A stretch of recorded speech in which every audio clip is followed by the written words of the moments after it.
Assalamualaikum warahmatullahi wabarakatuh. Gelombang tsunami yang menerjang Mentawai pada tanggal 25 Oktober 2010 muak keberadaan kapal kuno yang diduga milik VOC, Serikat Dagang Belanda. Bangkai kapal 50 meter itu tak sengaja ditemukan di perairan dangkal sedalam 18 meter di dekat Pulau Sandiang, Pagai Selatan, Kabupaten Mentawai, Sumatera Barat. Awalnya kapal-kapal dagang Belanda cenderung berlayar ke tanah air melewati jalur Selat Malaka.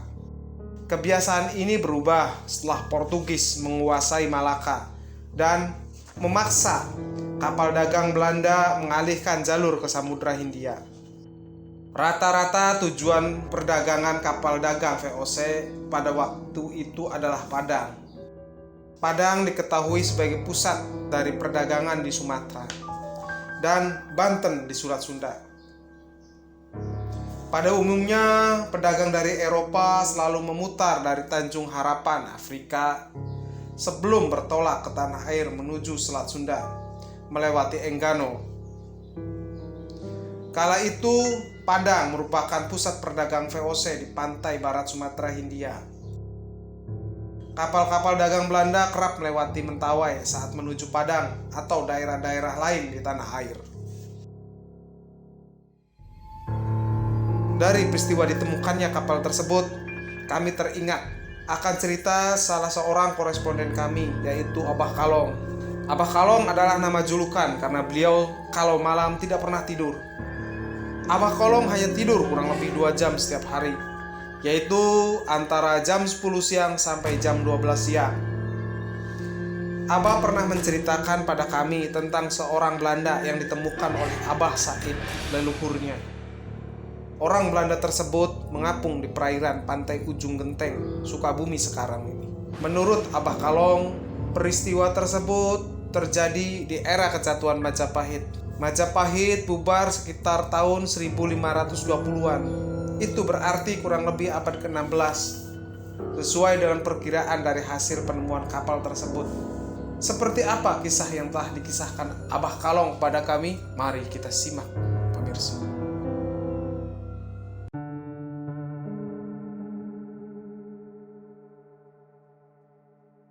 Di suatu pagi, Abah Said menengok bubu yang ia tenggelamkan di Samudra Selatan. Sebelum Abah Said menengok bubu yang ia pasang, Abah Said melihat ada seonggok tubuh manusia yang mengapung.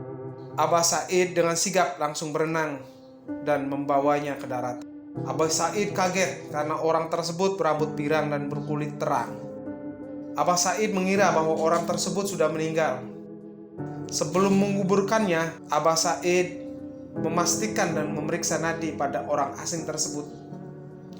Abah Said kaget karena ternyata orang asing itu masih hidup. Abah Said kemudian memanggul orang asing tersebut menuju tempat tinggalnya yang tidak jauh dari pantai Samudra Selatan. Menurut penuturan Abah Kalong, leluhurnya tersebut memiliki tubuh yang tinggi besar. Jadi orang tersebut dipanggul dengan mudah oleh Abah Said. Sampailah Abah Said di rumahnya.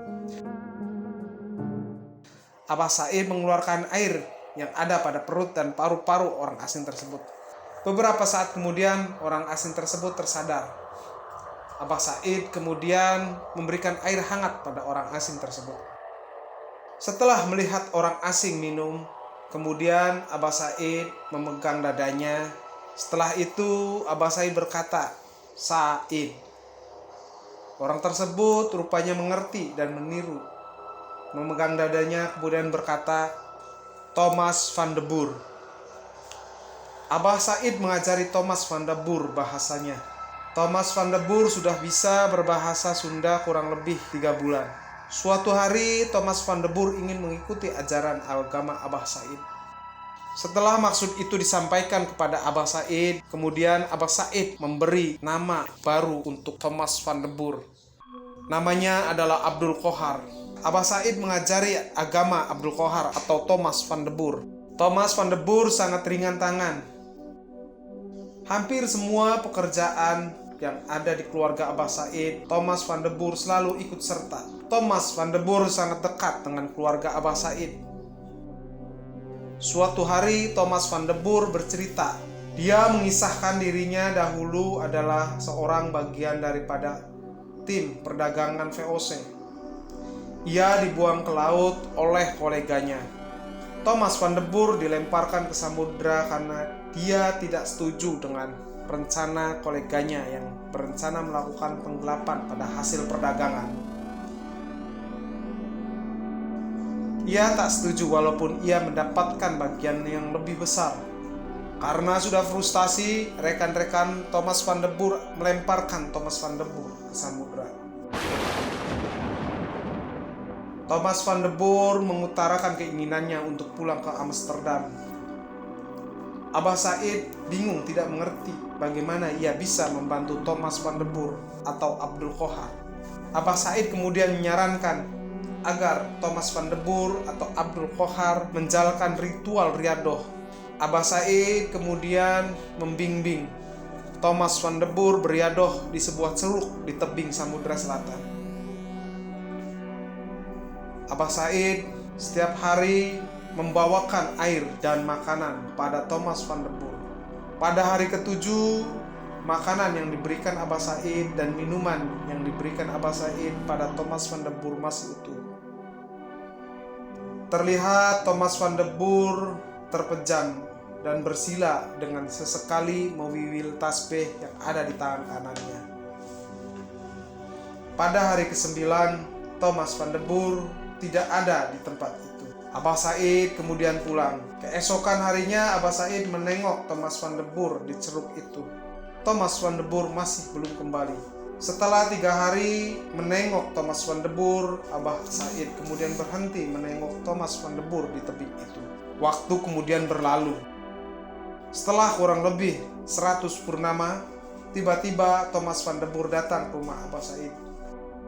Abah Said kemudian bertanya pada Thomas van de Boer, dia habis kemana?